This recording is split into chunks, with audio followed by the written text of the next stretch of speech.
Welcome to the New Chemist podcast. We're glad you're listening. Feel free to download this podcast on Spotify, Google Podcasts, and Apple Podcasts. Here on the New Chemist, we discuss chemistry, which simply put is the science of change, as well as the other sciences, careers, community, research, and COVID-19.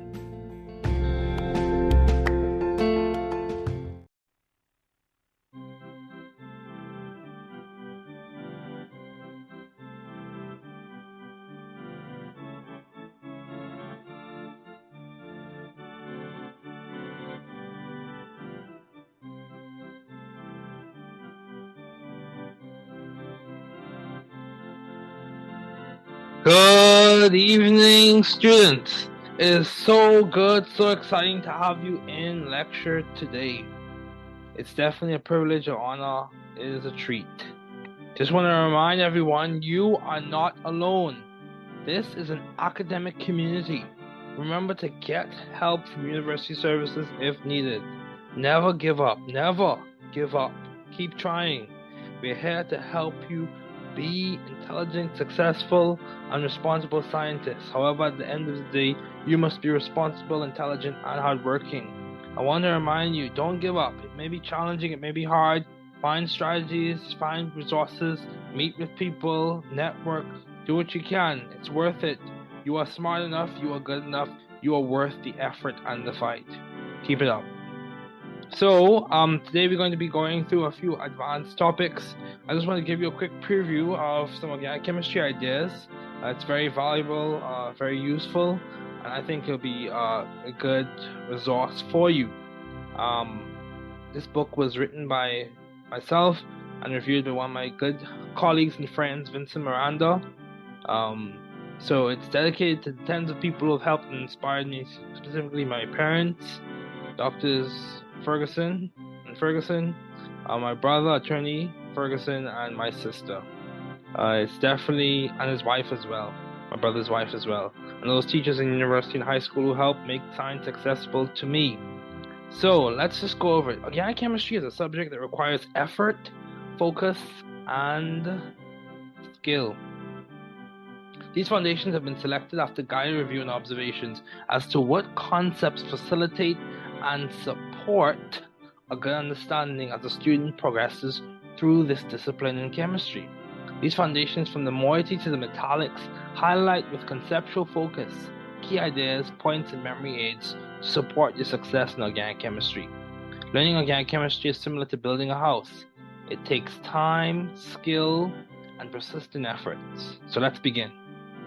Of course, this will be an audio and a visual as well, depending on how you learn. The goal for this episode is to encourage those who are studying organic chemistry. I know from personal experience that organic chemistry can be at points, especially organic chemistry 1, challenging because you're adjusting to a new paradigm per se, and you are adjusting to a new set of content. But the thing you have to remember is with strategy and persistence, you can make it through it and do well and do your best. So, some objectives that we want to remember. We want to learn the key definitions. We want to understand key ideas and the relevance of lower start structures, and we want to understand some simplified quantum mechanical concepts. Organic molecules can be defined as multiple atoms associated or bonded together, made primarily from carbon. In short, organic molecules are carbon-based molecules. So we have the structure of cyanocobalamin. This is the structure I did my undergraduate thesis on, also known as vitamin B12. These molecules may or may not have the same molecular formula. In cases where the molecular formula is the same but the structure is not the same, you have structural isomers. Some examples include acetone and dimethyl ether. Note, when the constitution or the connectivity is not the same, you have constitutional isomers. Where the arrangement in 3D space is not the same, you have stereo isomers. In some instances, constitutional is sometimes interchanged with structural isomers. Now, subclasses of stereoisomers. You have optical isomers, which are molecules that rotate light differently, and their mirror images are non-superposable. Otherwise known as enantiomers, and they are designated by EZRS, Intagen, Zusammen, Rectus, or Sinister. geometric isomers, which are molecules that have non-identical mirror images. There has to be a cis and trans. The arrangement around the plane of the double bond is different. Organic molecules can be linear. Linear molecular shape is observed with hydrogen cyanide or acetylene, or maybe planar, but trigonal, such as formaldehyde. A bit of formaldehyde, the structure for formaldehyde is cut off. The other hydrogen. Also, the molecule can have a 3D arrangement such as methane, existing as a tetrahedral molecule. So it's important to remember that molecules are multiple atoms bonded together, and compounds are a type of molecule in which you have multiple heteroatoms bonded together. So the atoms are different in that case. So let's talk about the structure of 3D molecules. The structure of 3D molecules can be predicted using an application of correctly drawn Lewis dot structures, which is valence shell electron pair repulsion theory, also known as Glepsin-ion theory. VSEPR, that's one way to say it, involves valence bond theory, showing all valence electrons and including bonding and non-bonding electrons, in some cases referred to as lone pairs, and maximizing separation in 3D space so as to minimize repulsions, connected to Coulomb's law in the greater distance. In that greater distance minimizes potential energy, so greater distance between like charges minimizes potential energy, and the converse is true in that when you increase or decrease the distance between unlike charges, you also minimize potential energy. So VSEPR is an alternative that can inform and start the journey in us understanding molecular geometry, whether it be the linear alkynes, the trigonal planar arrangements of the carbon atoms in some alkenes, or the tetrahedral arrangement of carbon atoms around some carbon atoms in alkanes. Another alternative involves using quantum mechanics that uses wave functions that are mathematical descriptions of electron probability distributions to produce atomic orbitals.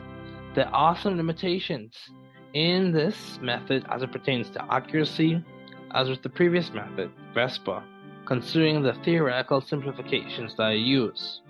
Overall, the goal is to gain a better understanding as to what occurs in nature. For example, with quantum mechanics, we can step into hybridization theory and use mathematical mixing of wave functions to further our understanding of what is observed in nature. With the same goal, through ideas of valence bond theory, we can predict the bond angles for methane, specifically the intramolecular H-H bond angle in methane, hydrogen-hydrogen bond angle in methane. There are deviations, however, that are observed, and hybridization accounts for those deviations with explanations. Those explanations entail the ideas that linear arrangements have carbon atoms are sp hybridized, 1 sp plus 2 p's. Trigonal planar arrangements have carbon atoms are sp2 hybridized, 1 sp2 plus 1 p. And tetrahedral arrangements have carbon atoms are sp3 hybridized, 1 sp3 plus 0p. Other hybridizations occur less frequently in mainstream organic chemistry. However, with higher geometries common with inorganic compounds, there can occur trigonal bipyramidal sp3d or octahedral sp3d2. So note, quantum mechanics also involves the use of molecular orbital theory to understand other interactions, but that will be discussed later. With the same focus, quantum mechanics also enables chemists to speak on regional electron densities. Also, it's important to know that double bonds possess a sigma bond and a pi bond, and triple bonds have 1 sigma, 2 pi. So some questions you want to think about. What is organic chemistry and what is the historical origin of it? What is one class of organic compounds? What are 3 different types of isomers?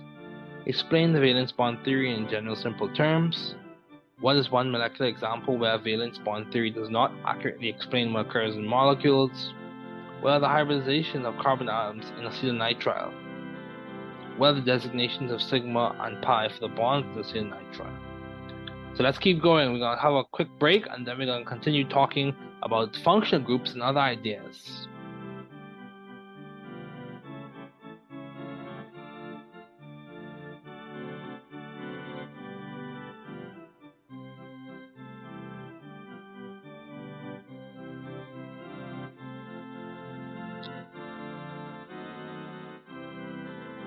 Okay, so let's go. Functional groups and other ideas. So you want to understand what is a functional group, understand the key format for organic nomenclature, and understand the role of intermolecular forces. Functional groups are characteristic parts of molecules that convey specific chemical properties to the molecules that possess them. Functional groups do numerous things, but mainly they enable us to compartmentalize information about molecules, compounds, and reactions. Functional groups do give us insight into chemical interactions, such as intermolecular interactions, as well as give us more information in understanding the properties of molecules. This includes the physical properties, boiling points and melting points, and solubilities. Considering the usefulness of functional groups, they also possess a characteristic molecular fingerprint that is detected in many ways, namely in spectra, so IR spectra, which really gives you a fingerprint as to the functional groups within the molecule, and that'll be discussed later. So case in point, we have an example of phenol right there. So we have types of molecules and their properties. There are several types of molecules in the world. However, in the discipline of organic chemistry, there are specific molecules that are discussed frequently, including these. You have your alkanes. Alkanes, otherwise known as paraffins, are saturated hydrocarbons and aliphatic compounds. These molecules form a series of homologs with a repeating methylene unit and with the general formula CnH2n plus 2 and ending with the suffix -ane. For example, in increasing order from 1 to 5, we have methane CH4, ethane C2H6, propane C3H8, butane C4H9, pentane C5H12. The following prefixes are hex for 6 carbons, hept for 7 carbons, oct for 8 carbons, non for 9 carbons, dec for 10 carbons. These prefixes from meth to dec are applicable throughout the naming of organic compounds, alkanes, alkenes, alkynes, alcohols, etc. And there are lots of ways you can code this information, even when it comes to heterocycles, whether it be ir, et, ep, dash, ep, ir, et, dash, ep. So there are lots of ways you can code the information for different heterocycles. We can discuss that chunking on that mnemonic later. So ir, oxirane, oxetane, oxane, oxalane, oxeptane, all those things. We can discuss that later. So alkenes, otherwise known as olefins, are unsaturated hydrocarbons and they are considered aliphatic compounds. They contain at least one double bond, forming a homologous series with the formula CnH2n. These are alkenes now. These molecules end with the suffix -ene. So alkynes, otherwise known as acetylenes, are unsaturated compounds having a triple bond.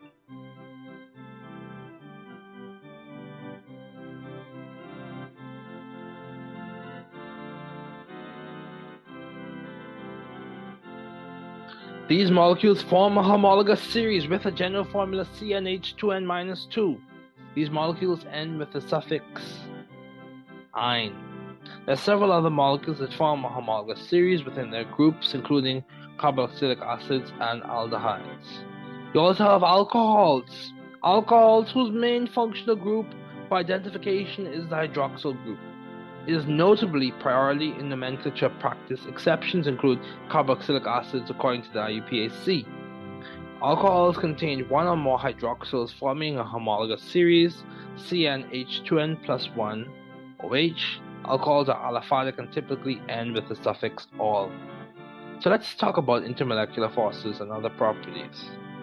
With functional groups comes certain properties such as specific boiling points and melting points, as well as critical temperatures. The temperature around which a vapor is not easily does not easily undergo a phase change to a liquid, and many other physical properties. However, beneath the surface of physical properties are the chemical features or interactions known as intermolecular forces, which influence and enable comparative predictions and physical properties. Namely, there are key forces to remember. You have your dipole-dipole forces. These are forces which occur between molecules, intermolecular, with a dipole moment or a significant dielectric constant. These molecules are otherwise known as polar. These intermolecular forces, IMFs, are relatively strong. A relatively stronger version of this is the H bond or hydrogen bond intermolecular force. So you have your hydrogen bonding. It is a stronger force, sometimes referred to as a strong dipole-dipole force. This is a relatively strong, some consider it the strongest, of the IMFs. It occurs in water and other molecules with hydrogen bonds to nitrogen, oxygen, and fluorine. Then you have your ion dipole. This occurs between ions and polar molecules, for example with solvation of sodium chloride crystals in water. Then you have London dispersion forces. London dispersion forces occur in all molecules and are based off of the Coulombic interactions between transient, in essence temporary, dipoles. These electrostatic forces result in transient interactions between molecules. Then you have van der Waals forces. Now a weak force that consists of two kinds, including the van der Waals force, which is discussed in short, is where more elaboration can be found in other texts, in other episodes. It is worth noting that IMFs and their strengths are based off of functional groups, chemical structure, and the types of chemical bonding in those molecules, so intermolecular bonding. So what's inside influences what occurs on the outside. Composition influencing function. Anyway, chemical bonding, you have polar covalent bonding. Covalent bonding occurs between atoms with significant electronegativity differences. So this is polar covalent bonding. Specifically, this bonding occurs with heteroatoms, which refers to different non-metal atoms. So different non-metal atoms. Many times the Pauling scale is used as a reference for ranges to determine the type of bonding arrangement occurring between atoms.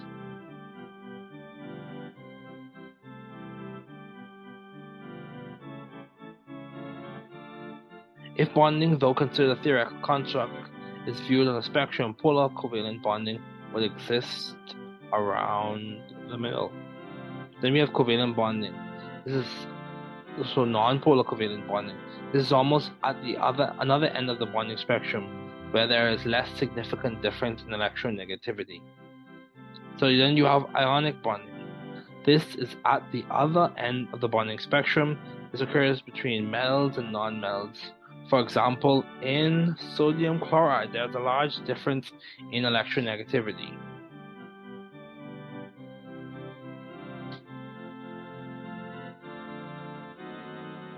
Solvation. Solvation is dependent on many factors, including the principle like dissolves like, and ideas such as hydrophilicity and hydrophobicity. Hydrophilicity and hydrophobicity. These terms refer to the molecule's stance in relation to water, whether it has a significant affinity for water, hydrophilic, water-loving, or less significant affinity for water, hydrophobic, water-hating. The tendency of molecules is as follows. Polar and ionic compounds tend to be hydrophilic compared to covalent and nonpolar compounds, which tend to be hydrophobic. Nomenclature, according to the IUPAC, is based off of four main parts: prefix, locant, parent chain, suffix. The prefixes normally denotes the number of each substituent or functional group attachments. Prefixes include di, tri, tetra. The locant, which is the number that describes the functional group attachment or the substituent's position. The parent chain. This is normally the longest continuous chain in the molecule. The suffix. This is based off of the presiding or prioritized functional group, chain, or bonding arrangement, single, double, or triple. Suffixes are typically classical in ending, with "-ane" referring to your alkanes, "-ene" referring to alkenes, "-ine" referring to alkynes, "-amine", amines, amide, amides, oic, carboxylic acid, "-ate", esters, "-one", ketones, "-dehyde", aldehydes. Key facts to note: the alcohol's functional group hydroxyl is normally prioritized overall. Substituents are transcribed or outlined in the name based on the relative alphabetical order, so ethyl before methyl, and that pattern continues. So key overall idea, and I'll repeat this twice: prefix, locant, parent chain, suffix. Prefix, locant, parent chain, suffix. Prefix, locant, parent chain, suffix, generally. So you can look up further ideas about IUPAC nomenclature in other texts. So some questions to consider: what is a functional group, and name several examples of functional groups? What are 3 types of organic molecules? What is an intermolecular force? Explain dipole-dipole forces. What is one molecular example where intermolecular forces explain a physical property such as boiling point? What is one difference between hydrogen bonding and London dispersion forces? Explain the overall process of naming simple organic compounds. So if you want, just an aside, quick aside, if you want more information into heterocycles, there's a phenomenal chemist. His name is Dr. Barron. He has lots of resources out there for heterocycles. So feel free to look into that. Very good resource, very brilliant chemist. So let's keep going. Concept development 3, structures, conformations, and projections. So one things we want to do, and also just remember this episode is primarily dedicated to those in general chemistry as well as those who are in organic chemistry, with the thrust that we want to encourage and help each other as we go along in our scientific careers. So, objectives: understand and be able to draw Lewis electron dot structures, condensed structures, and bond line structures. Understand and be able to draw different conformations, primarily those of cyclohexane. Understand and be able to draw and identify Fischer projections and Newman projections. So structures are diagrammatic representations of different molecules, and they provide a means of understanding what is occurring in nature. There are a variety of different structures used in chemistry. The main examples in this episode would be Lewis electron dot structures, condensed structures, and bond line structures. So Lewis dot structures, named after your boy Gilbert N. Lewis, a brilliant scientist. They are built on some key ideas such as the Adams valency and the octet rule. There are specific exceptions for period 3 with sulfur and arsenic, for example, and beyond. Valency. Valency refers to the amount of electrons an atom will lose, many times resulting in a positively charged ion cation. Gain, many times resulting in a negatively charged ion anion. Or share, typically occurring in covalent molecules, in order to have a stable noble gas configuration. Ground state, of course. Valency can be determined using the periodic table. The group number, the vertical column numbers for main group elements typically in the periodic table, is designated the valency. The valency corresponds normally with charge, oxidation number, and its subsequent sign is dependent on the type of atom, its reactivity, and what it is reacting with. So, key points to note. Valency can be shown quickly using Lewis dot structures, and orbital arrangements can be explained simply, in some ways, with the Bohr model. The octet rule now. The octet rule is a principle with applications in resonance theory, simple chemical mechanisms, and reactions. The octet rule is based on the idea of atoms gaining, sharing, or losing electrons in order to have a complete octet. And in this context, we're referring to 8 outer electrons. There are exceptions. For example, some atoms may lose electrons to possess the electron configuration of helium, 2 outer electrons. However, for the most atoms, in period 1 and period 2, in the periodic table of elements, those elements obey the octet rule generally.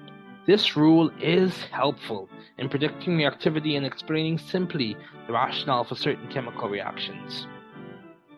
So from period 3 onward, there are exceptions. So let's think about the rules for writing Lewis electron dot structures. So NP-SEM, note the total amount of valence electrons. Place single bonds between each atom. Subtract 2 electrons for every single bond added. Eliminate or note the remainder amount of electrons. And minimize formal charge as best as possible. So for atoms and ions, consider the group number primarily an electron configuration. For molecules, start by determining the total electron count among the atoms in the molecules. Draw single bonds between each atom. Subtract to electrons for each single bond, add extra bonds when necessary. For example, carbon-oxygen bonds in aldehydes and ketones. Bonding arrangement is typically in the form of a double bond. Ladies and gentlemen, you must know and observe the trends. After all the necessary extra bonds have been denoted, subtract the correct amount of electrons for the extra bonds added. Typically, with the remaining electrons, denote them as lone pairs around the relevant atoms.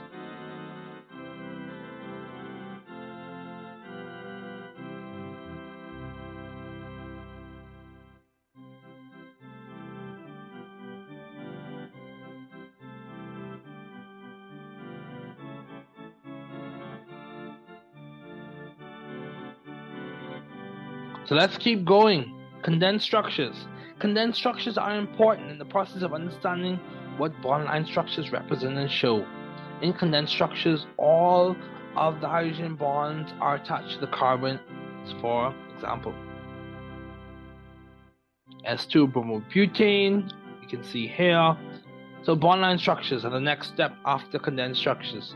These show only the carbon framework with each carbon represented by a bend in the chain and the hydrogen not denoted but inferred or assumed to the point or a complete octet around the carbon atom. This means that hydrogens are not shown but implied to the point that the valency of carbon is satisfied.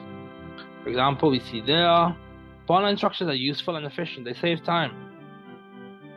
You can see an example of a bond line structure right there for benzene. Now conformations. Conformations are molecules that differ only by rotations around single bonds. You may have heard of conformers, rotamers, otherwise characterized as sigma bonds. These alternate rotations affect the potential energies of the molecules, either increasing, as seen in the eclipse conformation, or decreasing it, as seen in the anti-conformation. Conformation's potential energies are attributed to ring strain, which is based off of the angle strain and the torsional strain. Angle strain is caused by the alternate bond angles that have deviated from the idealized bond angle suggested in VSEPR. Torsional strain is caused by repulsion due to the dispersion forces, an intermolecular force, and this can cause steric hindrances. So as you progress further in your career in science, you'll hear the two whistling concepts, two echoing concepts in the halls of organic chemistry. You have sterics and electronics. So conformations can be experimentally described using a graph of dihedral angle versus potential energy. As you study this, some more you'll encounter things like Karplus correlation, all of that, a lot of good stuff. So typically cyclohexane is plotted showing the potential energy of the different conformations in there or in increasing potential energies. The chair, the twist boat, the half chair, and the chair. Chair, twist boat, chair, half chair, twist boat, half chair, chair. It's important when you start learning about this to be able to draw your chairs correctly. Chair, half chair, twist boat, twist boat, half chair, chair. So CHT, BTHC. CHT, BTHC. Chair, half chair, twist boat, twist boat, half chair, chair. Projections. In chemistry, there are many types of projections. However, two that are frequently encountered are the Newman projection and the Fisher projection. So Newman projections are structures from a specific perspective. We look down a specific single bond between atoms and draw the other attachments in respect to those two atoms. For example, butane is drawn. So picture yourself looking down the axis of a single bond, C2 to C3 of butane, or C2 to C3 in some other molecule.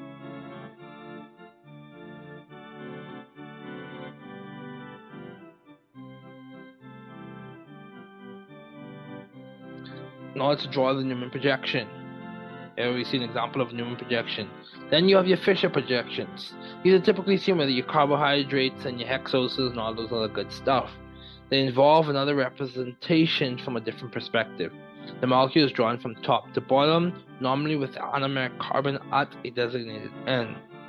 Generally, the functional group attachments are on the sides, which are seen as wedges that are out of the plane of the paper, and the top and bottom of the projection is seen as groups on the dashed.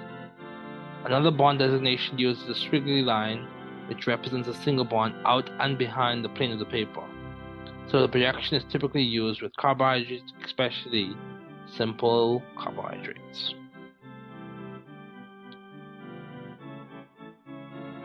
So you can see an example of R, 1 bromo, 1 chloroethane, and then you can see another example of thalidomide.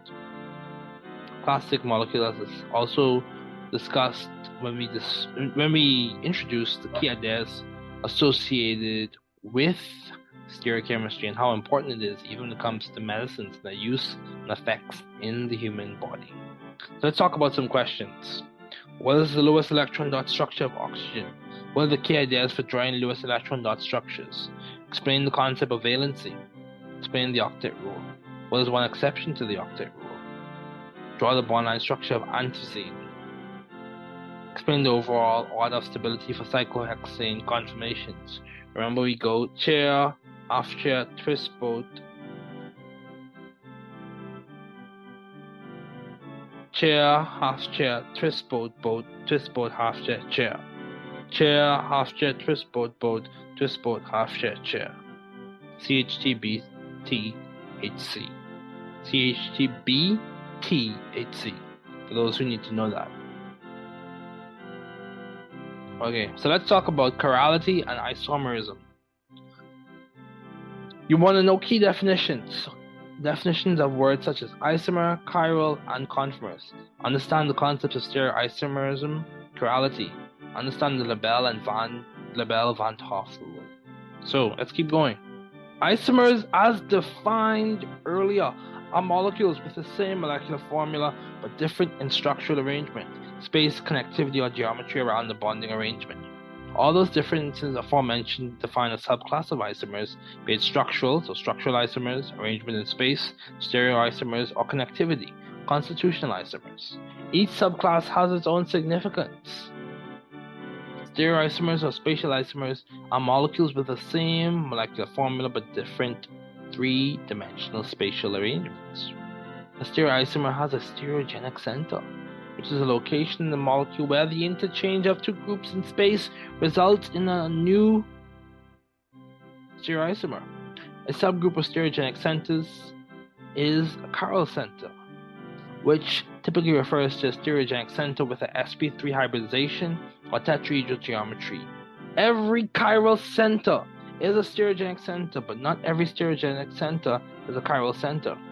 Stereoisomers can be further divided into other categories such as enantiomers, non-superposable mirror images, diastereomers, non-identical mirror images, atomizomers, isomers as a result of restrictions in bond rotations. So enantiomers are optical isomers. These optical isomers are molecules that are non-superposable. Enantiomers typically have chiral centers, or a chiral center. Enantiomers are very significant in the pharmaceutical industry, with specific enantiomers in drugs having specific effects. This is seen with the classic example of thalidomide, ibuprofen, and Darvon, where stereospecificity contributes a large role in determining therapeutic potential and therapeutic effects. Enantiomers are typically designated by the signets of absolute configuration, which are R rectus and S sinister. Mixtures of both enantiomers are called racemic. Usually these are mixtures of equal proportions. The process of forming both enantiomers as products is known as racemization. And if you do some more research, you'll hear about Viedma ripening. You can do the research and find out about it. So the molecules are also designated by the relative configuration, which are dextrorotatory D and levorotatory. And that refers to their optical rotation, how they rotate light. So let's talk about assigning configurations. Dextrorotatory or levorotatory must be assigned experimentally, typically by the proper application of an optical device such as a polarimeter. To observe and measure how the molecule rotates light and to what extent or degree it rotates it. Absolute configurations can be assigned using a priority numerical labeling system such as the Kahn-Ingold-Prelog priority rules. These rules give priority based on atomic mass. Larger atoms have the highest priority, and the smallest or least weighing atoms have the least priority, typically hydrogen in most molecules. So if you have hydrogen, typically it's going to be on the dash. Okay, in the back of the plain paper. And then your largest priority, thing that has the highest priority, is going to be coming out at you. Okay, so there you have S1 bromo 1 chloropropane. So let's talk about diastereomers. This is a subclass of optical isomers. Optical isomers, a subclass of optical isomers, known as geometric isomers. Diastereomers are isomers with the same molecular formula but different arrangements in space.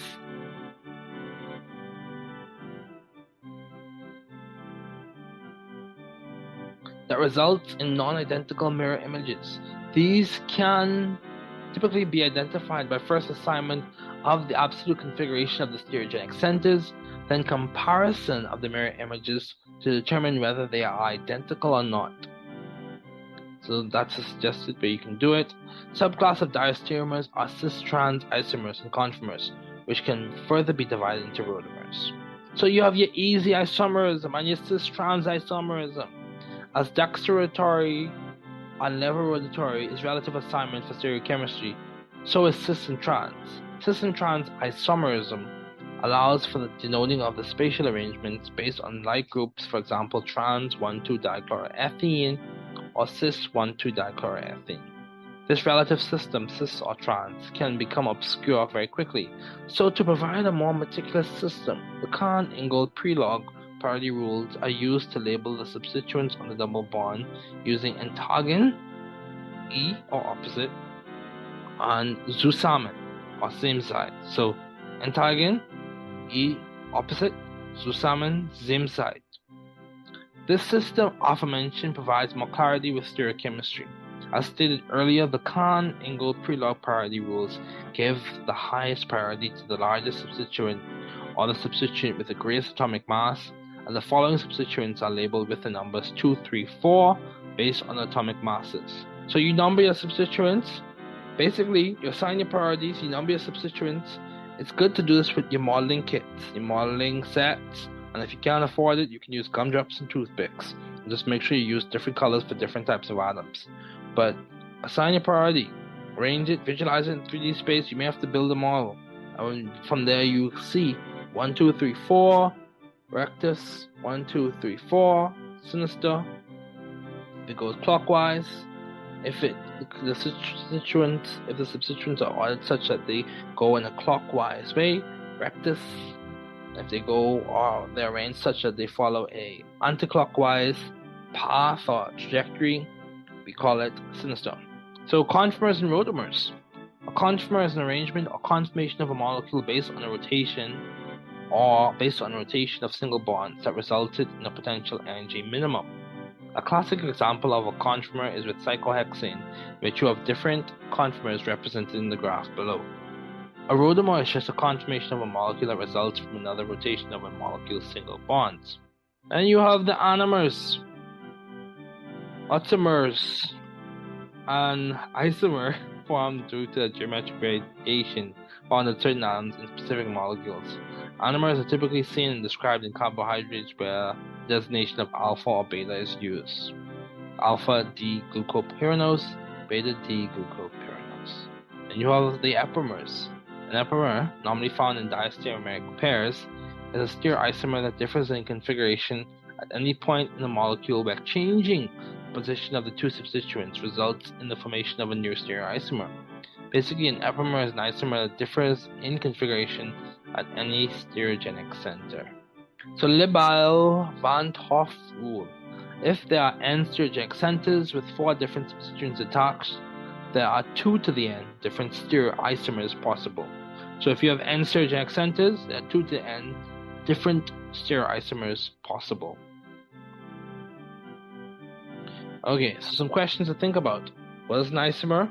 What are the different types of isomers? Explain the concept of enantiomers. What is a racemate? And even further research, you can look into what is Vietnam ripening. Then you can talk about, or just look into what is a diastereoisomer. What are 2 subclasses of diastereoisomers? And then we can talk about explaining the Kahn-Ingold-Preller-Pardee rules for designating absolute configuration. So let's keep going. Nucleophilicity and electrophilicity. In it for the long run. Learn the definitions of nucleophilicity and electrophilicity. Understand the trends with nucleophilicity and basicity, or electrophilicity and acidity. So we want to understand those things. Those are our objectives for this reading. Nucleophilicity is a kinetic concept that describes the affinity of an atom or molecule for the nucleus of another atom, which is positively charged, with the intended meaning of nucleus loving. So nucleophilicity, nucleus loving. This term is very important for understanding reactions and their mechanisms. Nucleophilicity refers to how willing, to what degree, or at what rate is an atom or molecule donating its electron density to another atom or molecule. The degree of nucleophilicity is defined by the rate of the reaction, specifically the rate of electron density donation. Generally, nucleophilicity, when comparing a similar atom in multiple molecules, follows Lewis basicity for some contexts. Also, when a nucleophilic atom is different, there may be no relationship between nucleophilicity and basicity. So that's something to note. If the nucleophilic atom is different, there may be no relationship that you observe. Since dipole moments for each atom or molecule may be different, thus affecting polarizability, which is a large determining factor in nucleophilicity. So polarizability of the electron cloud is a large determining factor in nucleophilicity. So it's very important to understand it. It's grounded in Coulombic. Is grounded in Coulombic forces. It can result in the formation or breaking of bonds, as seen in the infamous nucleophilic attack and nucleophilic substitution. So let's talk about electrophilicity. Electrophilicity is a kinetic concept. It involves a reaction in which there is an acceptance of an electron pair. An electrophile is defined as an electron pair acceptor, or an atom or molecular part that is electron loving, electrophile. This term provides insight into mechanisms or reactions such as electrophilic aromatic substitution, electrophilic substitution, and electrophilic addition. Electrophilicity it basically involves the measured degree or extent, kinetically speaking, of how much an atom or molecule is willing to accept electron density from another atom or molecule. So, some questions to consider. What are some key ideas associated with the concept of nucleophilicity? What are some key trends with nucleophilicity? Explain the connection between Lewis basicity and nucleophilicity. What is the connection between Lewis acidity and electrophilicity? Explain the significance of pKb, some aspects of the concept of nucleophilicity. So let's talk about spectroscopy and some instrumentations. Spectroscopy involves the study of the interactions of electromagnetic radiation and matter. Spectroscopy has a key role in organic chemistry. It contributes to informing many processes, including retrosynthetic analysis, structure elucidation, and total synthesis. Spectroscopy and spectrometry are different. Spectroscopy refers to the study of the interaction of electromagnetic radiation and matter, while spectrometry refers to the measurements of the interaction of electromagnetic radiation and matter. So measurements versus just the study. We have UV spec. As an example of a diagram, UV light source going to your scanning monochromator, a UV motor that's spinning, it goes to the sample cuvette, and you go to your detector, you amplify it, and then it's displayed. For your sample cuvette, you also have a reference cuvette as well. So UV-vis spectroscopy is an analytical technique that involves the use of ultraviolet or visible light in order to analyze a sample in a cuvette. This technique can be used to quantify, detect, test, support structure elucidation, and aids in determining molecular geometry and to study the kinetics of reactions. So when you think of UV-vis spec, also think about Woodward-Hoffman rules. One of the main ideas behind the use of UV-vis spectrophotometers is the principle of absorbance. You can look into Bayes' law, and also you can look into Bayes' law. Absorption is equal to epsilon molar absorptivity absorptivity constant. B. Path length. C. Concentration. Then you have atomic absorption spectroscopy. AAS. Go from your light source to your sample to your detector to your computer. It has many uses involving clinical, geological, biological, metallurgical, atmospheric, and also in the pharmaceutical industry. Then you have your IR spec. You go from your Nernst glow, this is just a version of it, to the Michelson interferometer, to your sample, to your detector, to your computer. So IR can be used to detect the functional group moieties that exist in the sample, the relative location or proximity of the information, the relative location or proximity of functional groups. That information can be obtained. It's based on the assumption that atoms behave as simple harmonic oscillators, that each vibration is occurring within the molecule. You have your NMR spec, in which you go from your RF radiation generator to your NMR tube, to your RF receiver, to your computer. NMR spec provides information on the chemical environment the nuclei of atoms are situated in. This type of spec is normally used in structure elucidation and in some cases structure determination. This analytical technique involves several concepts, some such as shim and all this other good stuff. So gas chromatography, mass spectrometry, you have your GCMS, you go from your sample holder to your capillary column, to your electron ionization, to your ion trap, to the computer. It's an analytical technique that involves both analytical techniques of gas chromatography and mass spectrometry. This is a method in which components of a mixture are separated using chromatography and analyzed and characterized using mass spectrometry. Gas chromatography is a separation technique in which chemical substances are volatilized and separated by their relative boiling point, which is dependent on the chemical properties of the molecules. Mass spectrometry is an analytical technique that involves the ionization of chemical species into different ions of different atomic masses and the sorting of ions into a unique spectrum based on their mass to charge ratio. So some key features are, what are some key features of a UV-vis spectrometer? What are some key features with the infrared spectrometer? What is the Jacquinot advantage, so throughput advantage? Explain Felget's advantage, multiplex advantage.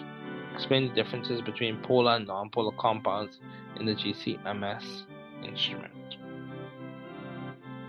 So we can talk about inorganic and organic metallics. This is the first part. Diatomic halogens have chemical significance as seen in several areas of organic chemistry. Whether in the presence of light, organic solvent, or peroxides, they can result in the formation of halogenated variable groups, which can vary from alkyl halides to acyl chlorides. Diatomic halogens, when substituted in the organic molecule, can result in new properties, both chemical and physical, stereochemistry, intermolecular forces, as well as conformations. Also, the chemical reaction environment also affects regioselectivity in the reaction. Also, diatomic halogens can be used to test for the presence of olefins, namely bromine methane alkene, and the result is a colorless solution. Diatomic halogens have versatile use in organic chemistry. So, several inorganic reagents are used as reducing agents or oxidizing agents to convert carbonyl-containing compounds in primary and secondary substituted hydrocarbons to primary and secondary alcohols, and in another direction it can convert alcohol to carboxylic acid. You have your sodium borohydride, used to do a stepwise reduction from aldehydes to ketones to alcohols. You have LiALH for lithium monohydride, very dangerous, flammable and powerful reducing agent that reduces carboxylic acids and other carbonyl containing compounds to alcohol. So you have PCC, pyridium chlorochromate, which is used to oxidize. It functions to oxidize primary alcohols to aldehydes and secondary alcohols to ketones. Pyridium chlorochromate is made by reacting chromium trioxide with hydrochloric acid to form chlorochromic acid, which is reacted with pyridine to form PCC. Then you have the Jones reagent. It is an inorganic reagent that is used to oxidize. It functions typically as chromic acid and involves oxidizing primary alcohols to carboxylic acids and secondary alcohols to ketones. The Jones reagent is a good oxidizing reagent. Then you have KMnO4, potassium permanganate. There's another inorganic reagent that results in the oxidation of primary alcohols, carboxylic acids, and secondary alcohols, the ketones. Always remember or consider the temperature at which that oxidation is occurring. Very important. Then you have PCl5, a molecule with many uses, namely the interconversion of carboxylic acids, an acid anhydrides, to acyl chlorides. Then you have sodium cyanoborohydride. It is used in reductive amination, resulting in the formation of amines from the reduction of the cyanide portion of the reagent. There are some rearrangements that occur when this is taking place. This is another example of nucleophilic attack occurring. Meanwhile, sodium borohydride is serving as the infamous reducing agent. So some organic metallics, you have your Grignards. Grignard reagents are some of the first encountered organic metallics for an undergraduate organic chemistry student. These molecules are composed of an organic variable group, a magnesium atom, and a halide. These are normally used to attach organic variable groups to a carbonyl, meanwhile reducing the oxygen to a hydroxyl, thus making an alcohol. Grignard reagents are very useful, however, because these are reactive even with water. All material used in the reaction to avoid water contamination must be lab oven dried. Then you also have Gilman reagents. Gilman reagents are organocuprates attacking as a nucleophile to rings with an unsaturated region, alkenyl, or to an alkyl halide to form an alkyl substituted molecule. Then you have your regular nucleophiles such as metallic alkoxylates such as sodium ethoxide, magnesium ethoxide, which are used as nucleophiles to attack a variable group whether in an SN2 or E2 manner, as well as in displacement reactions. So, here are some questions. What are some examples of substitutions using diatomic halogens? What is an example of an oxidized alcohol? Explain the use of sodium borohydride in reduction reactions. Where does the organoborane occur in the reaction schema, and why is this chemically significant? Can nucleophilic attack serve as a means of oxidation or reduction? So let's talk about some regiochemistry principles. Understand the fundamentals of regiochemistry. Understand Markovnikov's rule and anti-Markovnikov's rule. So Markovnikov's rule, he who has more gets more. Anti-Markovnikov, he who has more gets less. Understand Zaitsev's rule and Hofmann's rule.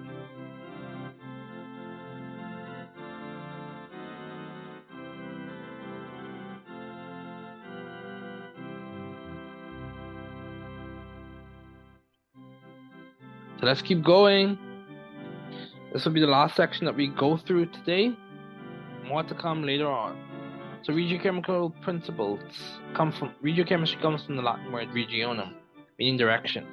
Regiochemistry provides and describes the principles involved in the directionality or position and placement of reactants to form the product. Regiochemistry is very important. As you progress, you'll hear about things being regiodivergent or regioselective. Reagents used can cause a specific regiochemical result or result in the opposite of what would normally occur. So you have Markovnikov's rule. Put simply, he who has more gets more. Markovnikov's rule is in the addition of a halide to an unsymmetrical alkene, the hydrogen goes to the carbon with the greatest number of hydrogens, and the halide goes to the other carbon.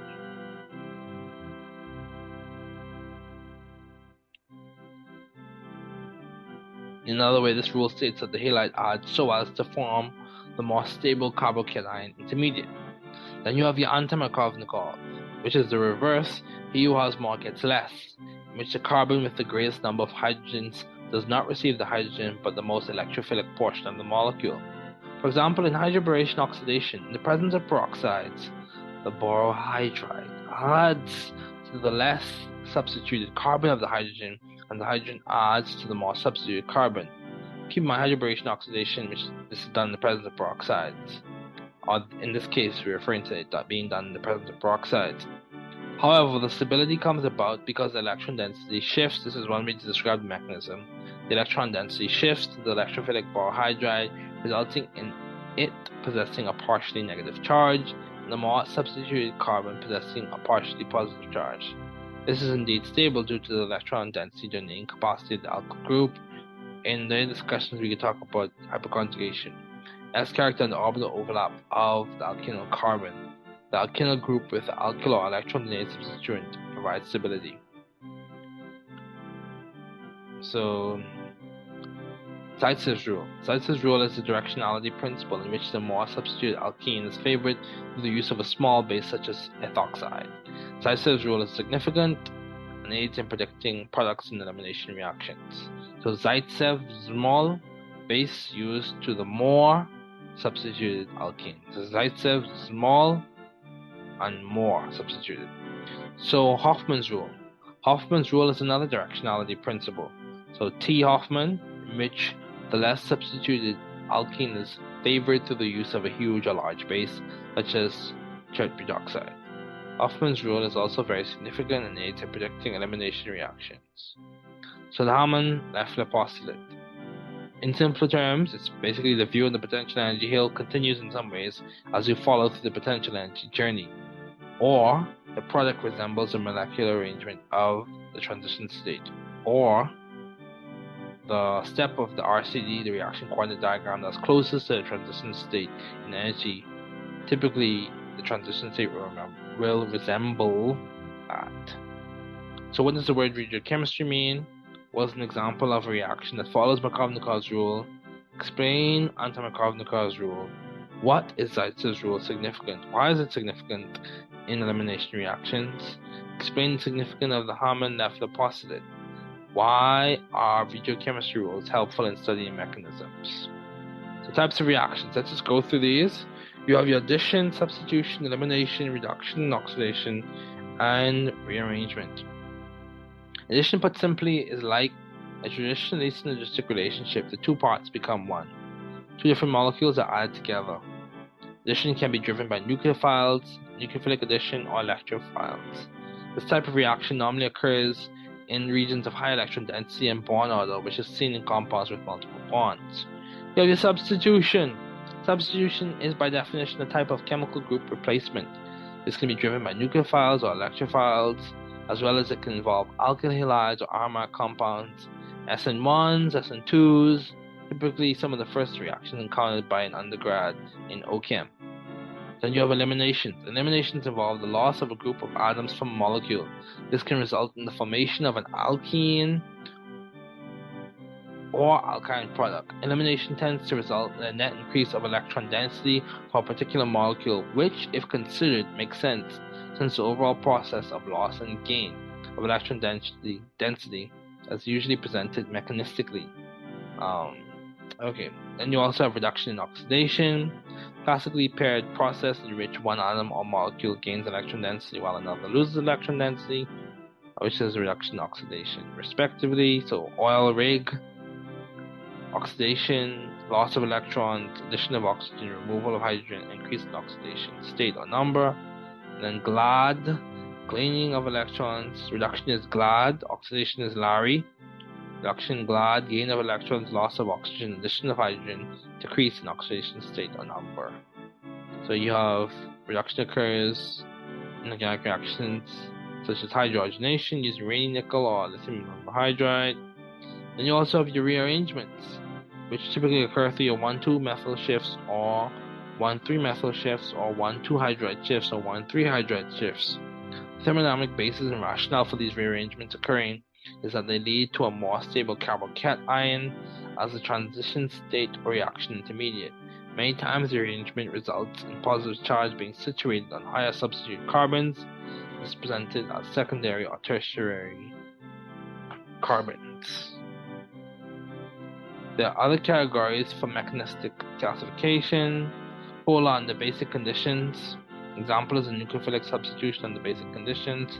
Polar under acidic conditions. An example is acid catalyzed hydration.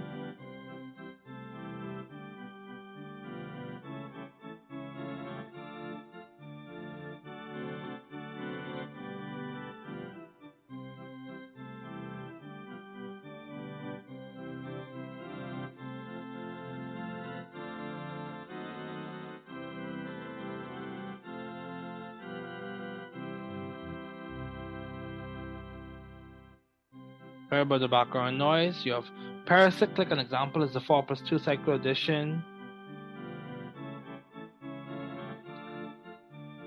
Deals all the reaction. The 4+2 reaction refers to the number of electrons, specifically pi electrons. And you can look into Huckel's rule, each atom. So cyclic planar, each atom sp2, and it must follow Huckel's rule, 4n+2 pi electrons. So if your free radical reactions, example is the free radical polymerization, metal mediated reactions. An example is the sodium metal mediated Birch reduction. So some questions as we conclude. What are the key features of a substitution? What are the key features of elimination reactions? Explain the significance of rearrangement in terms of stability, and why is it important to know these types of reactions listed in this concept development. So later on, we'll discuss different types of substitutions and different types of eliminations. But I want to remind everyone, you're not alone. We are all in this as a scientific community. Reach out to people if you need help. Get the help that you need. Strategize, plan, use the resources at your disposal. You can do it. People are rooting for you. Keep up the good work. Glad to see that you're doing well. Hope everyone's doing well. And this ends this episode of Lecture Chaos.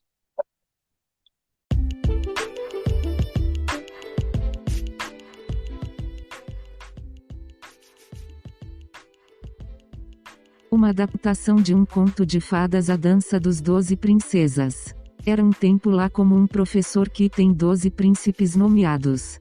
Namil, Estructuril e seu irmão Reactivil, Acidil e seu irmão Basicil, Nucleofilicil e seu irmão Electrofilicil, Equilibril, Estereochemico, Esterico e seu irmão Electronico e Regioselectivil. Cada príncipe era mais complementar do que seu irmão. Todos eles ficaram juntos na cidade mental chamada Orgânico-Chemico. Uma noite, durante uma semana mística conhecida como Finale, todos se reuniram para competir nos jogos anuais. Namil era notoriamente uma pessoa política que votou no PLPS, também conhecido como Principal Locante Parente Chain Sufixo. Estructuril competiu na competição de dança mostrando suas rotinas em suas formas condensadas e de linha de ligação. Reactivil participou da competição de pista principalmente na corrida chamada Kinetic 500. Acidil e Basicil competiram na competição de meditação liderada pelo Dr. Bronsted, que se concentra em obter e liberar seu próton interno. Nucleofilicil e Eletrofilicil ajudaram a organizar o Kinetic 500, enquanto ambos disputavam a competição de ginástica com Nucleofilicil se alongando ao máximo e Electrofilicil servindo de apanhador para os líderes da torcida. Equilibril participou da competição anual de esgrima de Le Chatelier. Além disso, Estereoquímico participou do concurso de arte com foco em desenhos 3D e disposição dos objetos no espaço. Estérico e Eletrônico sendo rivais ferozes. Competiu na competição de remo com vitórias estéricas em pontos e vitórias eletrônicas em pontos. A regata ainda está em andamento. Regioselectivil competiu na prova de leitura de mapas por ser bom em prever as direções das batalhas e a direção das caminhadas e viagens. Esses príncipes ainda competem hoje, e a história continua. Prefácio. O tempo e o acaso acontecem a todos nós. Depois de trabalhar e dar aulas particulares na graduação e receber uma bolsa integral para a pós-graduação, este livro é oportuno e um exemplo de retribuir para que outros se beneficiem. De fato, se você está na faculdade, estudando química, este livro apresenta uma oportunidade de ajudá-lo em seu sucesso como um guia complementar. Se você optar por usá-lo, lembre-se dos conceitos, use o próximo livro de exercícios e use métodos diferentes para um reforço positivo saudável. Os objetivos dos mnemônicos incluem aprender as versões simplificadas dos conceitos, não tecnicismos pesados, que em muitos casos têm ou terão exceções. É verdade que a repetição e a prática ajudam a reforçar os conceitos que você está aprendendo. Você consegue. DJF. Biografias de autores. David Ferguson. David Ferguson é um aluno de pós-graduação que recentemente recebeu uma bolsa integral para estudar química. Ele frequentou o Georgia Institute of Technology e a Taylor University, onde se formou com honras. Ele esteve na lista do reitor em ambas as instituições e recebeu várias bolsas de estudo enquanto estava na Georgia Tech e na Taylor University. David Ferguson fez pesquisas com o Dr. C. Aines no Georgia Tech Research Institute, bem como com o Dr. Daniel King e o Dr. V. Shula na Taylor University. Ele aspira a servir na academia e ajudar a ensinar e orientar futuros alunos em ciências após terminar a pós-graduação. 2. Vicente Miranda.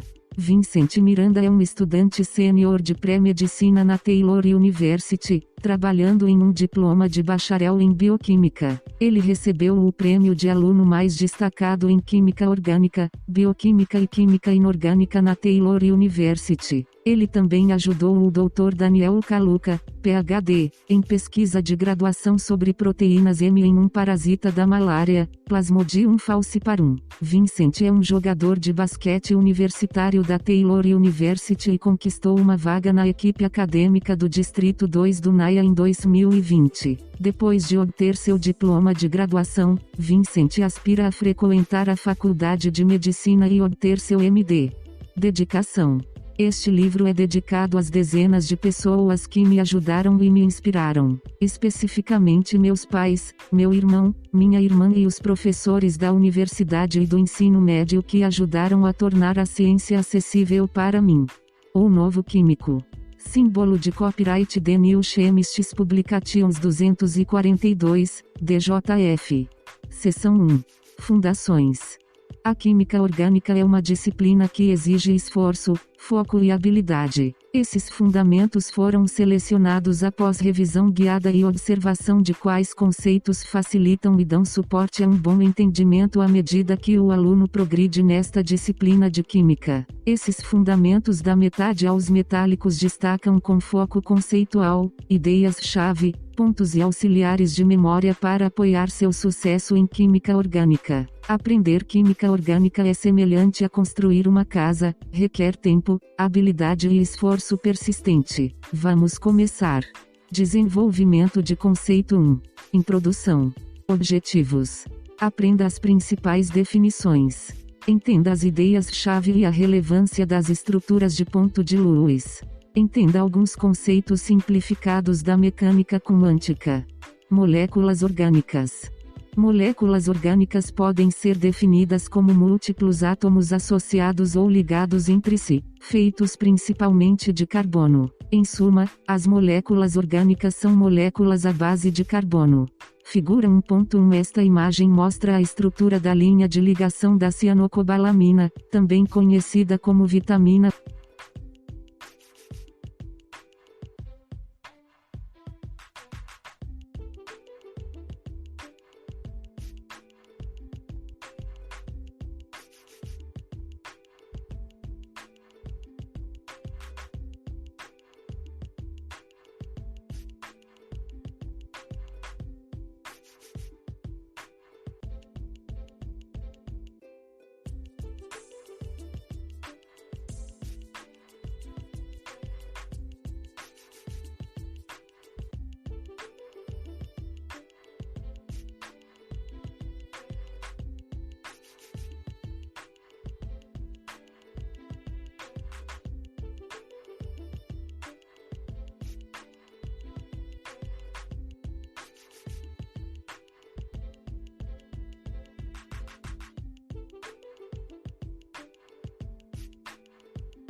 Essas moléculas podem ou não ter a mesma fórmula molecular. Nos casos em que a fórmula molecular é a mesma, mas a estrutura não é a mesma, isômeros estruturais.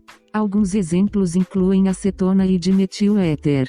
Figura 1.2. Esta imagem mostra dois isômeros estruturais, constitucionais, acetona à esquerda e dimetil-éter à direita.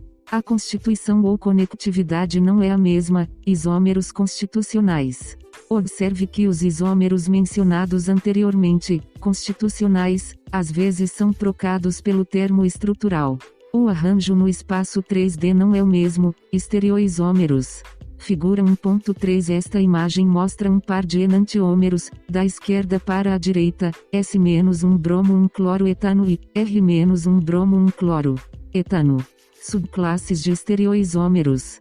Isômeros ópticos são moléculas que giram a luz de maneira diferente e suas imagens especulares não são sobreponíveis, também conhecidas como enantiômeros, são normalmente designadas por E, Z, R ou S.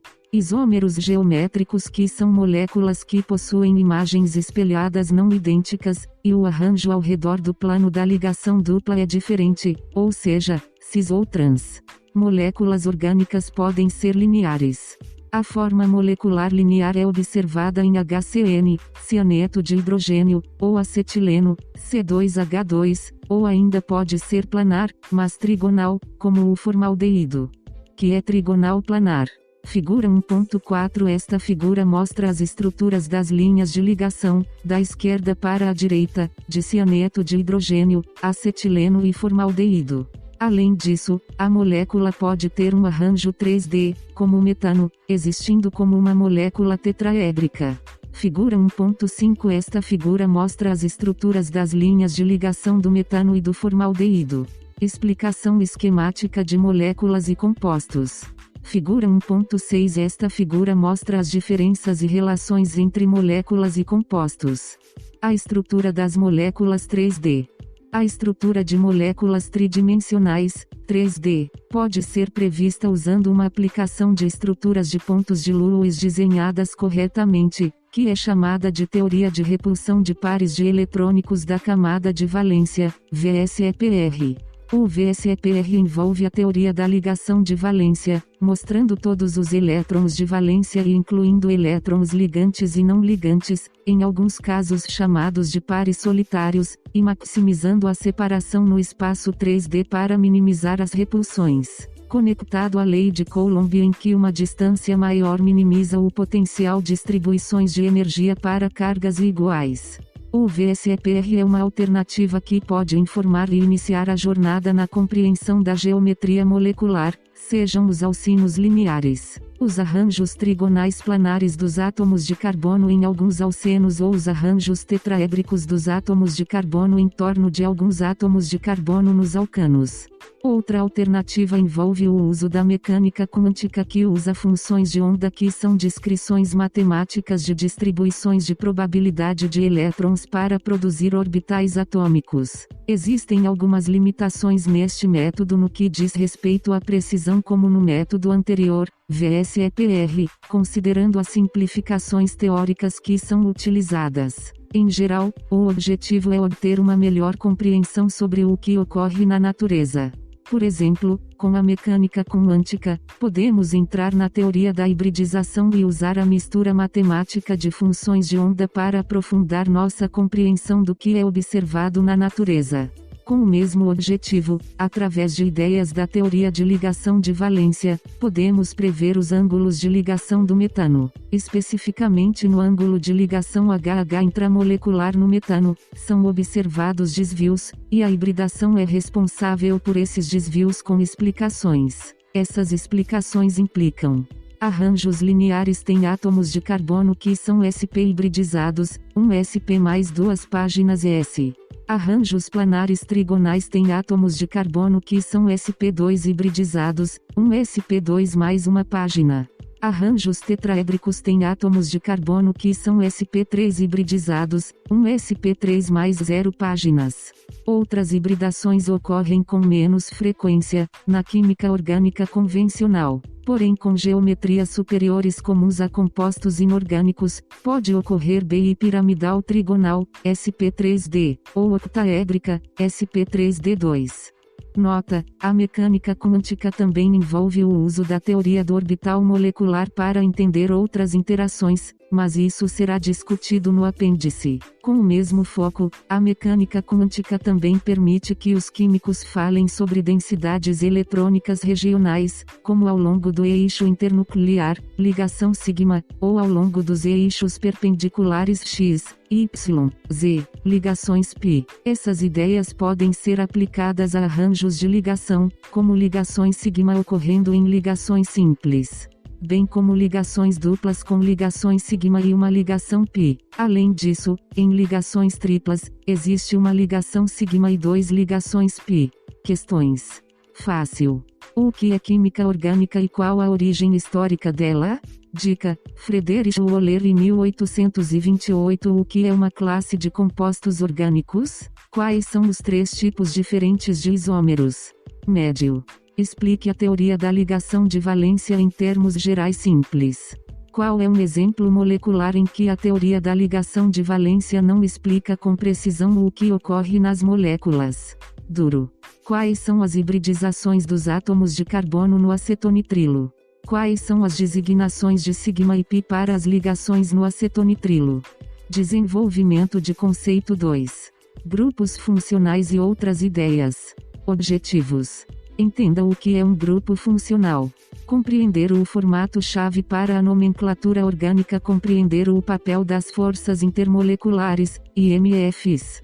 Os grupos funcionais são partes características das moléculas, que transmitem propriedades químicas específicas às moléculas que as possuem. Grupos funcionais fazem inúmeras coisas, mas principalmente nos permitem compartimentalizar informações sobre moléculas, compostos e reações. Os grupos funcionais nos fornecem informações sobre as interações químicas, como as interações intermoleculares, bem como nos fornecem mais informações para entender as propriedades das moléculas. Isso inclui as propriedades físicas, pontos de ebulição e pontos de fusão, e solubilidades. Considerando a utilidade dos grupos funcionais, eles também possuem uma impressão digital molecular característica que é detectada de várias maneiras, principalmente em espectros, que serão discutidos em um desenvolvimento de conceito posterior. Desenvolvimento de conceito 6.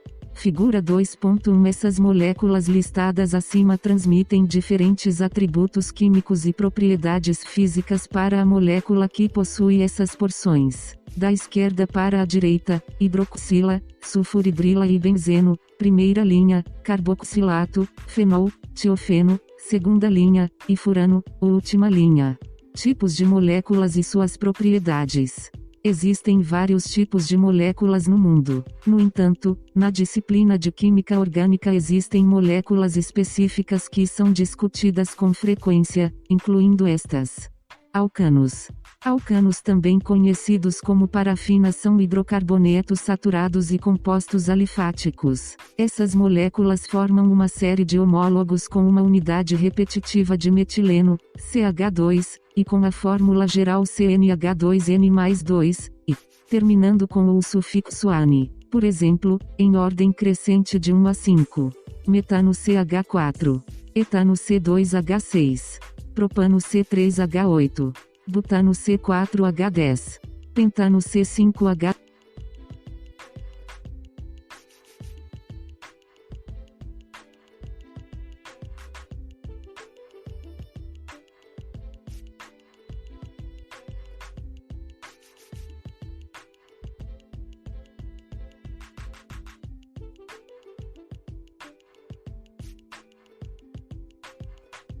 Os seguintes prefixos são eps, 6 carbonos, ept, 7 carbonos, oct, 8 carbonos, não, 9 carbonos, e dec, 10 carbonos. Esses prefixos de met, a, dec, são aplicáveis em toda a nomenclatura de compostos orgânicos, alcanos, alcenos, alcinos, álcoois etc. Alcenos. Os alcenos, também conhecidos como olefinas, são hidrocarbonetos insaturados e são considerados compostos alifáticos. Contém pelo menos uma ligação dupla, formando uma série homóloga com a fórmula CnH2n. Essas moléculas terminam com ou sufixo N. Alcinos. Alcinos, também conhecidos como acetilenos, são compostos insaturados com uma ligação tripla. Estas moléculas formam uma série homóloga com uma fórmula geral de CnH2n2. Essas moléculas terminam com o sufixo -ine. Existem várias outras moléculas que têm uma série homóloga dentro de seus grupos, incluindo ácidos carboxílicos, CnH2n mais um CO, e aldeídos, CnH2n mais um CHO. Álcoois.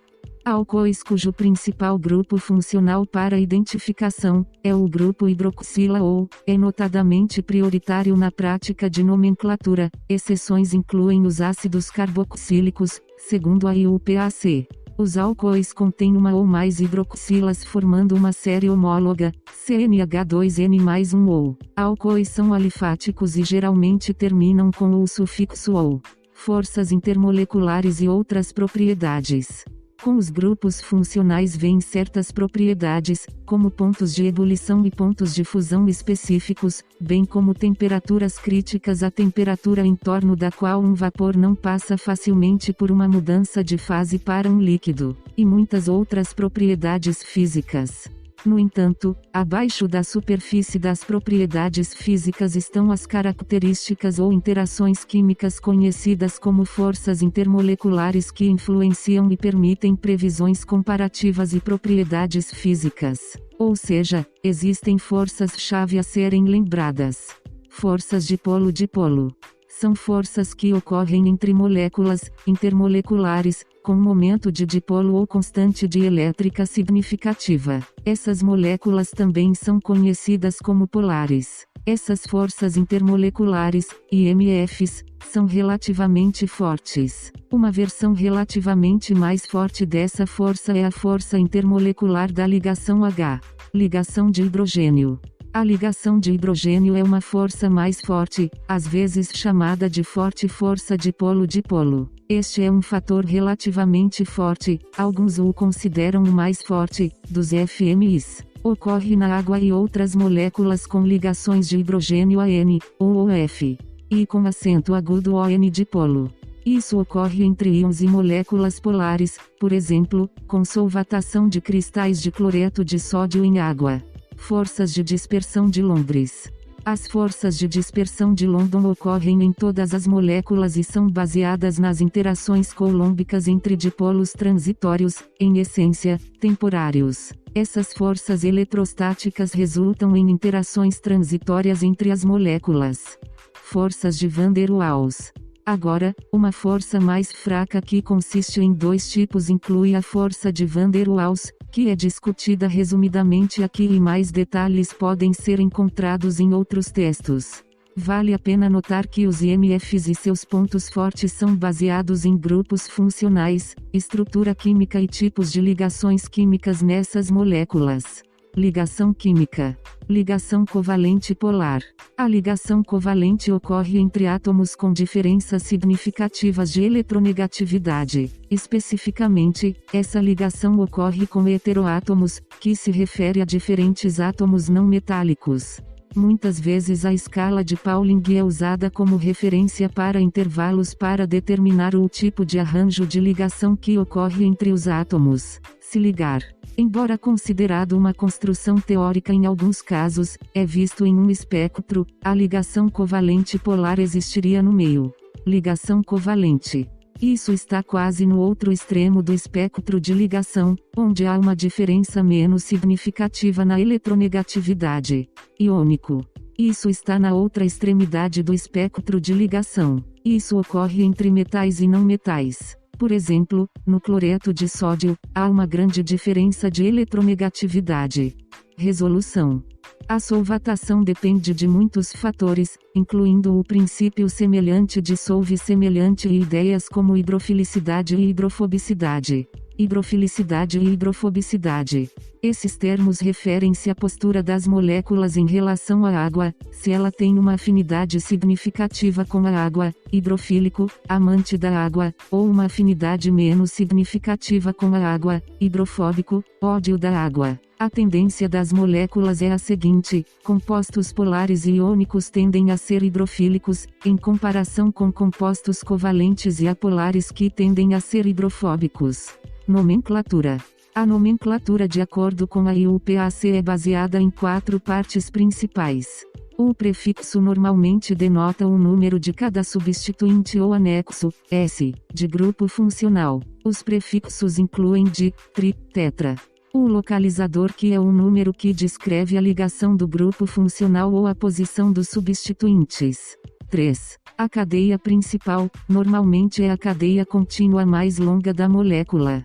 O sufixo é baseado no grupo funcional que preside ou priorizado, cadeia ou arranjo de ligação, ou seja, simples, duplo ou triplo. Os sufixos são tipicamente clássicos na terminação, com ano, alcanos, eno, alcenos, ino, alcinos, amina, amina, amida, amida, oico, ácido carboxílico, ato, ésteres, uan, cetona, deide, aldeído. Fato importante a ser observado: o grupo funcional do álcool, hidroxila ou, normalmente é priorizado em geral. Substituintes são transcritos ou delineados no nome com base na ordem alfabética relativa, então, etil antes de metila e esse padrão continua. Ideia geral-chave, prefix locante parenchain sufix, geralmente. Qualquer elaboração adicional será discutida mais adiante no texto. Questões. Fácil. O que é um grupo funcional e cite vários exemplos de grupos funcionais? Dica: O. Quais são os 3 tipos de moléculas orgânicas? O que é uma força intermolecular? Médio. Explique as forças dipolo-dipolo. O que é um exemplo molecular, onde as forças intermoleculares explicam uma propriedade física, como o ponto de ebulição? Duro. Qual é a diferença entre a ligação de hidrogênio e as forças de dispersão de London? Explique o processo geral de nomeação de compostos orgânicos simples. De conceito 3.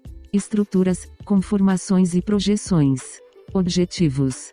Compreender e ser capaz de desenhar estruturas de pontos de elétrons de Lewis, estruturas condensadas e estruturas de linha de ligação. Compreender e ser capaz de desenhar diferentes conformações, principalmente as do cicloichano. Compreender e ser capaz de desenhar e identificar projeções de Fischer e projeções de Neumann. Estruturas. As estruturas são representações esquemáticas de diferentes moléculas e fornecem um meio de compreensão do que está ocorrendo na natureza. Há uma variedade de estruturas diferentes usadas na química. Os principais exemplos na discussão a seguir serão estruturas de pontos de elétrons de Lewis, estruturas condensadas e estruturas de linha de ligação. Estruturas de pontos de elétrons de Lewis. As estruturas de pontos de Lewis são construídas com base em algumas ideias-chave, como a valência do átomo e a regra do octeto. Há também exceções específicas para o período 3 e além. Valência. Valência refere-se à quantidade de elétrons que um átomo perderá, muitas vezes resultando em um I com acento agudo ou N carregado positivamente, cátion, ganho, muitas vezes resultando em um I com acento agudo ou N carregado negativamente, anion, ou compartilhado, normalmente ocorrendo em moléculas covalentes para ter uma configuração estável de elétrons de gás nobre. A valência pode ser determinada usando a tabela periódica. O número do grupo, números da coluna vertical na tabela periódica é designado como valência. Essa valência normalmente corresponde à carga, ou número de oxidação, e seu sinal subsequente depende do tipo de átomo, sua reatividade e com o que está reagindo. Um ponto-chave a ser observado. A valência pode ser mostrada rapidamente usando estruturas de ponto de Lewis e o arranjo orbital pode ser explicado simplesmente, embora não seja completo em precisão, usando o modelo de Bohr. O modelo de Bohr envolve o uso do símbolo atômico cercado por círculos representando o orbital do elétron com pontos simbolizando os elétrons. O modelo de Bohr, de certa forma, coincide com a configuração eletrônica do átomo. Regra do octeto. A regra do octeto é um princípio com aplicações em teoria da ressonância, mecanismos químicos simples e reações. A regra do octeto é baseada na ideia de átomos ganhando, compartilhando ou perdendo elétrons para ter um octeto completo, 8 elétrons externos. Há exceções, por exemplo, alguns átomos podem perder elétrons para possuir a configuração eletrônica de hélio, 2 elétrons externos. No entanto, para a maioria dos átomos no período 1 e período 2 na tabela periódica dos elementos, esses elementos obedecem à regra do octeto em geral. Essa regra é útil para prever a reatividade e explicar simplesmente o motivo de certas reações químicas. Exceção específica para o período 3 em diante.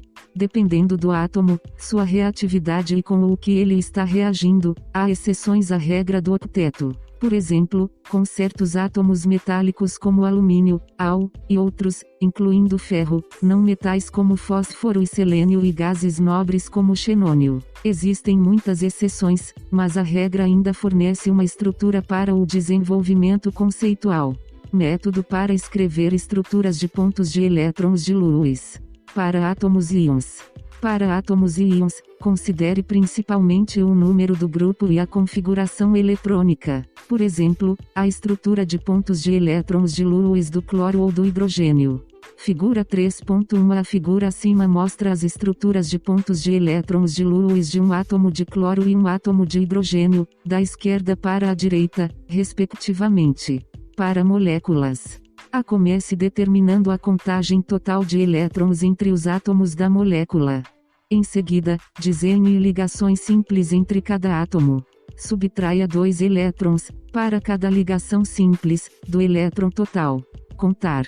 Adicione ligações extras quando necessário, por exemplo, para ligações de oxigênio de carbono em aldeídos e cetonas, o arranjo de ligação normalmente está na forma de uma ligação dupla. Conheça e observe as tendências. Após todas as ligações extras necessárias terem sido indicadas, subtraia a quantidade correta de elétrons para as ligações extras adicionadas. Normalmente, com os elétrons restantes, denote-os como pares solitários, em torno dos átomos relevantes. Estruturas condensadas. Estruturas condensadas são importantes no processo de compreensão do que as estruturas de linha de ligação representam e mostram. Em estruturas condensadas, todos os hidrogênios são mostrados ligados aos carbonos, por exemplo. Figura 3.1b. A figura acima mostra a estrutura condensada do S-2-bromobutano. Estrutura da linha de ligação. As estruturas de linha de ligação são o próximo passo depois das estruturas condensadas. Estes mostram apenas a estrutura de carbono com cada carbono representado por uma dobra na cadeia e o hidrogênio não denotado, mas inferido ou assumido, até o ponto ou um octeto completo ao redor do átomo de carbono. Isso significa que os hidrogênios não são mostrados, mas implícitos até o ponto em que a valência do carbono é satisfeita. Por exemplo, sinal igual a. Figura 3.2. As estruturas acima mostram a estrutura da linha de ligação do butano, sob a qual está a estrutura condensada do butano. As estruturas de linha de ligação são úteis e eficientes. Observação.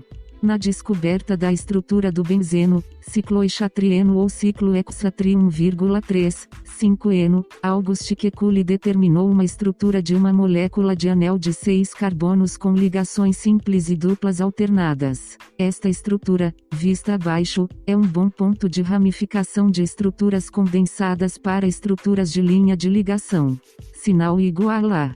Figura 3.3. A figura acima mostra, da esquerda para a direita, uma versão da estrutura Kekulé do benzeno e a estrutura da linha de ligação do benzeno.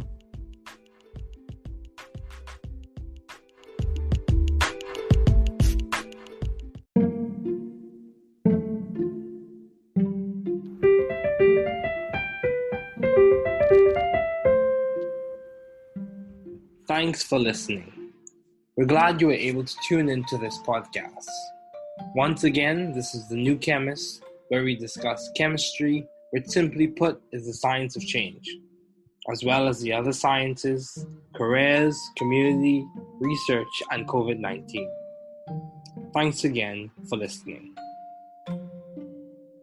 Note, the views on this podcast represent those of my guests and I.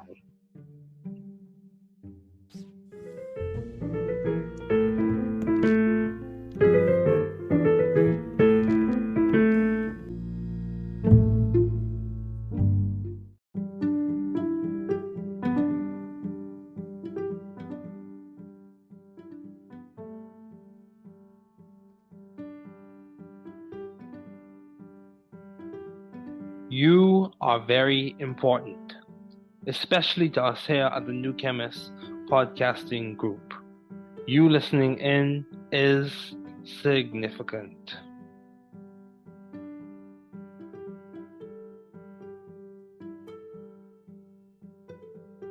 Vous êtes très important, surtout pour nous ici au New Chemist Podcasting Group. Votre écoute est significative.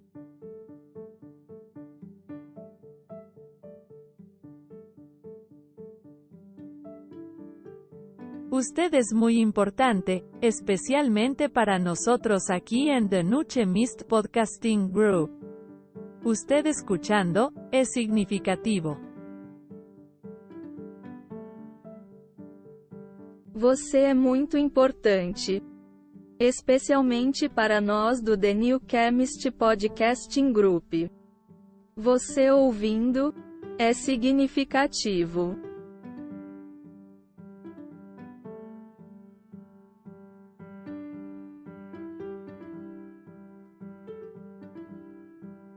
Είστε πολύ σημαντικοί, ειδικά για εμάς εδώ στο The New Chemist Podcasting Group. Το να ακούς είναι σημαντικό.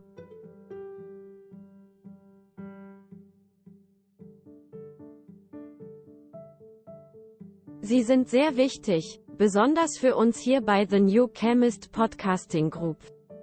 Es ist wichtig, dass du zuhörst.